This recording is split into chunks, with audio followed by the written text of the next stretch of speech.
ආයිබෝන් යාළුවනේ අද මේ පළවෙනිදා. ඒ කියන්නේ ජාත්‍යන්තර කම්කරු දිනේ.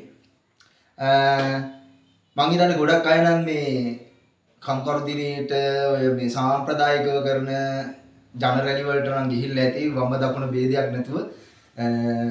ඇත්තටම අපි දන්නෙත් නැහැ ඇත්තටම මේ ඇයි අපි ඒකට යන්නෙත් කියලා ඉවෙලා එහෙම දෙයක් තියෙනවා. ඉතින් මම ඇත්තටම අද මෙතනට ආවේ පොඩි අලුත් දෙයක් මේ හිතන්න දෙයක් ඔයගොල්ලන්ට මේ දෙන්න ඕන කියලා හිතලා. ඒකින්ද මම අද මේ white board එකකුයි මාකර් එකකුයි ඉරේසර් එකකුයි තියෙනවා. අපි පොඩි වැඩක් කරමු මේ තත්ත්වයන් අපිට අඳුරගන්න බැරි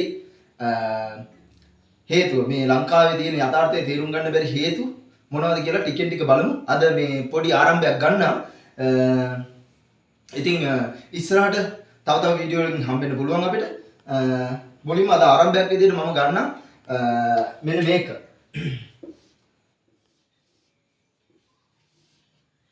ඔව් යාළුවනේ මම මේ ඇඳේ කොටුවක්. ඔයාලට පේනවා ඇති මම සමචතුරස්‍රයක් ඇඳලා තියෙනවා. ඇත්තටම දැන් මම මේක අයින් කරත් මෙතන ඕකනම් පේනවා මොකුත් නෑ වගේ. හැබැයි මම කියනවා මෙතන තියෙන සමචතුරස්‍රය. ඒ චතුරස්‍රය මෙන්න මේකයි. ස්වභාව දහම. අපි ඇත්තටම ස්වභාව දහම නිර්වචනය කරගෙන තියෙන විදිය එක එක්කෙනා විවිධාකාර වෙන්න පුළුවන්. හැබැයි මම ස්වභාව දහම නිර්වචනය කරගෙන තියෙන විදිහට ඒ ස්වභාව දහම හැදිලා තියෙනවා ඝන, ද්‍රව, වායු, උෂ්ණ, සීතල සහ ඒක ඇති වෙන්න ඕන ඉඩ කියන තත්ත්වයන් පහ එකතු වෙලා මේ ස්වභාව දහම නිර්මාණය වුණා කියලා මගේ කියවීමට අනුව ඉගෙනගෙන තියෙනවා. එතකොට ඒක බුදුදහමේ තියෙන්නේ ආපෝ, තේජෝ, වායෝ, පඨවි, ආකාශ. ඒ විදිහට තමයි තියෙන්නේ. එතකොට ධර්මානුකූලව විග්‍රහකින් පැත්තකින් තියලා අපි බලමු මේ කොටුව. මම ඉස්සරම ඔයගොල්ලන්ට පෙන්නපු කොටුව. කොටුව මොකද්ද? මෙන්න මේකයි.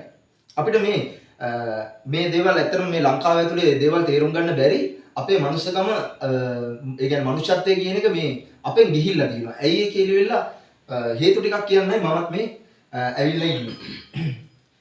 මෙන්න මේ කොටුව. කොටුව මොකද්ද?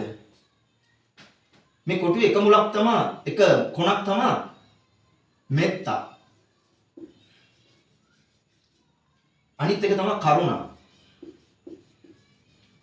අනිත් එක තමයි මුදිතා. අනිත් එක තමයි උපේක්ෂා.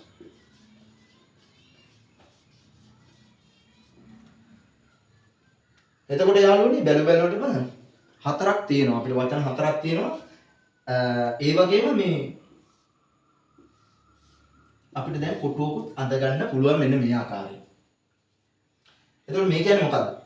මේ තියෙන මනුස්ස ගුණධර්ම. පේනවද අපිට? මේ ලෝකේ කාටවත් මේව පේන්නේ නැහැ. හැබැයි බැලුවොත් තමන් ගාව හෙව්වොත් තමන්ට හම්බ වෙනවා. ඒක තමන් ගාව බලන්නේ නැති වෙනකන්, තමන් ගාව හොයන්නේ නැති වෙනකන් මේක අදුශ්‍රමාණයි. ඒ කියන්නේ පේන්නේ නැහැ. ඒක හින්දා මිනිස්කම අපෙන් අයින් වෙනවා.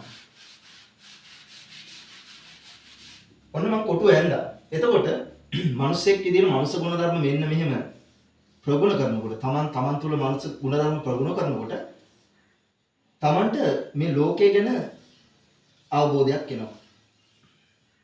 මේක මේ විදිහට ප්‍රගුණ කරන්න තමන්ට ලෝකය ගැන අවබෝධයක් එනවා. ලෝකේ අපි රවුම් කියලානේ සාමාන්‍ය පිළිගන්නේ.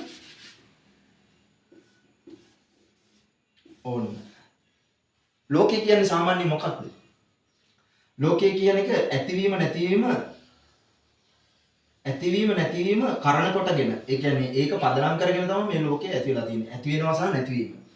එතකොට ඒකට දහමට අනුව කියන්නේ අනිත්‍යයි කියලා. අනිත්‍යයි. නිට්ටය නෑ. ඊළඟට ලෝකේ අනිත් දේ තමයි දුක කියලා විලා අඳුරනවා.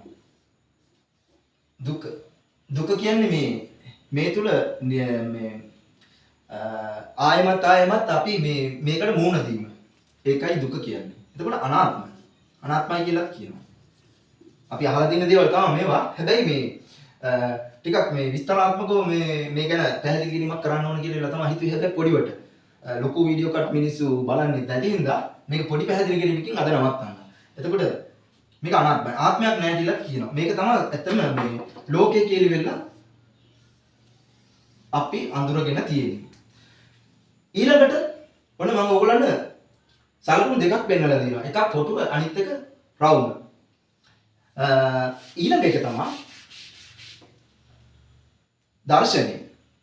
නැත්තම් දහම. ධර්මය මොකද්ද? බුද්ධ ධම්ම සංඝ. ඔන්න දහම. හරිද? බුද්ධ ධම්ම සංඝ. එතකොට මේක ඇතුලේ ඉන්නේ ඔක්කොම නිවන් ගියපු උත්තමයෝ. සමහරක් අය මෙන්න මේ ආකාරයේ මේ ත්‍රිකෝණය කෝණාකාර හැඩය පැහැදිලි කිරීමක් කරනවා. එකක් තමයි මේක අත්කිලමතාන යෝගය කියනවා. අනිත් කොන කියනවා කාමසුකල්ලිකාන යෝගය කියලා. ඒ කියන්නේ ශරීරයට දුක දෙන එකක් නෙමෙයි, ශරීරයට සැප දෙන එකක් නෙමෙයි. ඒක මැද යන කියලා තමයි බුදුහාමුදුරු කිව්වේ කියලා මේ. ඒ දෙකේම කොනේ මැද තමයි ඉන්න ඕන කියලා වෙලා අඳුනා දීමක් බුදුදහම තුළ කරලා තියෙන්නේ. එතකොට දැන් ඔයගොල්ලන් මෙතන බැලුමට පේනවා මේ සිම්බල්ස් හතරක්. ඒ කියන්නේ කොටුව තියෙනවා, රවුම තියෙනවා, ත්‍රිකෝණය තියෙනවා. එතකොට බුදුහාමුදුරුවෝ මේ ලෝකේ පහළ වෙලා හිටියා. උන්වහන්සේගේ ධර්ම තියෙනවා. ඒ කියන්නේ ස්වභාව ධර්ම. ඒ මාර්ගයේ යන ශ්‍රාවක සංඝයා ඉන්නවා. එතකොට දැන් අපි මේක අනිත් පැත්තට හැරලා බැලුවොත් අපේ මුතුන් මිත්තු කොච්චර නිර්මාණශීලීද කියලාවනම් මේක ලස්සනට arrange කරා මෙන්න මේ විදිහට. පදනම හැදුවා මේ වගේ කොටුවකින් අර්ධකවාකාර හැඩයක් දුන්නා. රවුමට ලෝකෙට කෝණාකාර ෂේප් එකක් මුදුනට දුන්නා. මේක තමයි අපේ චෛත්‍යය. අපි චෛත්‍ය කියලා දුන්නන දේ. මේක තමයි අපේ චෛත්‍යය. එතකොට යාළුවනේ අද පාඩමක් හෝ ඕගොල්ලන් මේකේ දෙයක් තියෙනවා නම් කල්පනා කරලා බලන්න.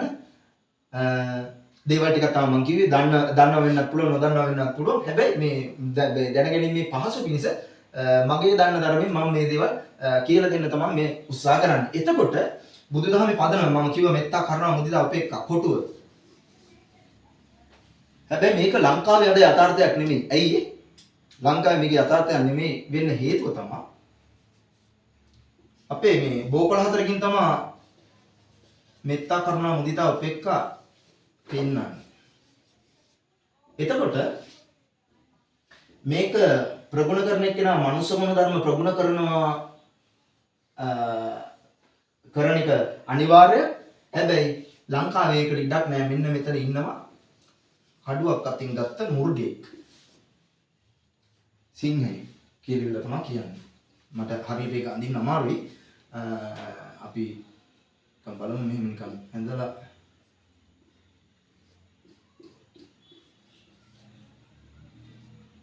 නොවේ වගේ මුර්ගෙක් ඉන්නවා. ඉතින් මුර්ග ගුණධර්ම තමයි ලංකාවේ ප්‍රගුණ කරන්නේ.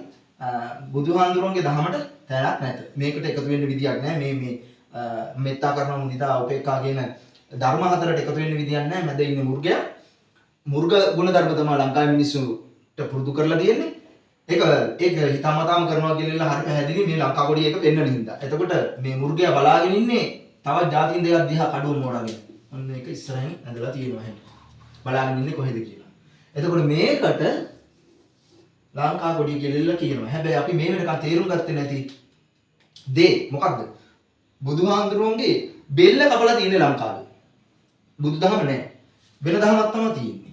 මේ දහමට එකතු වෙන්න විදියක් නැහැ. මේ බුදුදහමේ පදනම බුදුහාඳුරුවෝ මේ පදනම මෙත්තා කරුණා මුදිතා උපේක්ඛා කියන පදනම උඩ ඉඳගෙන තමයි දහමක් දේශනා කරේ. මේ ලෝක දහම දේශනා කරේ. හැබැයි මේ දහම අපිට ප්‍රගුණ කරන්න බෑ. මොකද අපි දන්නේ අපි නොදැනුවත්වම අපි තුල මේ කෝ එක ඒ කියන්නේ න්‍යෂ්ටිය තුල ඉන්නේ මුර්ගෙක්. ඉතින් මුර්ගයා එකතු කරන්න තියෙන විදියම තමයි මේ ගුණධර්ම හතර තමන් ගාව පුළුවන් තරම් හොයන එක. තමන් ගාව ඇති කරගන්න එක. එහෙම ඇති කරගත්තොත් මේ මුර්ගයා මෙතනින් පලා හරින්න පුළුවන්. එහෙම කරොත් ලංකාවට හොඳ අනාගතයක් තියෙනවා. කල්පනා කරන්න මිනිස්සු බිහි වෙයි. ඇත්ත දකින මිනිස්සු බිහි වෙයි. ඒකට පොඩි ආරම්භයක් මේ දෙන්න ඕන කියලා හිතලයි මම මේ පළවෙනිදා ඕගොල්ලන්ව මේ විදිහට හම්බ වෙන්න ආවේ. ඉතින් යාළුවනේ මේ වැඩි දීර්ඝව මේක කරන්නත් බෑ. මේ මොකද වීඩියෝ එක දික් වෙන තරමට සාපේක්ෂව මිනිස්සු බලන ප්‍රමාණය අඩුයි. එතකොට පුළුවන් තරම් මේ දේවල් මම ඉගෙන ගත්ත දේවල් ඔබලා හැමෝගේ නැවතත් මම වීඩියෝ එකක් මාර්ගෙන් හම්බෙලා අපි කතා කරමු. ඉතින් එතකන් ගිහින් එන්න මෙන්න මෙත්තා කරුණා මුදිතා උපේක්ඛා මෙන්න ලෝකය. එතකොට ඒකෙන් මේ ලෝකේ තියෙන අනියත බව දකින්න පුළුවන් දහම බුද්ධ ධම්ම සංඝ. අද මේවා ලෝකේ පවතිනවා. ඉදිරියටත් එහෙමයි. පැවතීම නැති කරන්නේ මේ වර්තමාන තත්ත්වයන් විසින්. එතකොට වර්තමාන තත්ත්වය හරියට අඳුරගන්න මෙන්න මේ පදනම Taman තුල ඇති කරගන්න උත්සාහ කරන්න. ඉතින් යාළුවනේ ගිහින් එන්න අපි ආයෙත් හම්බෙමු. තවත් මේ වගේම වැඩසටහනකින්. ආයෙත්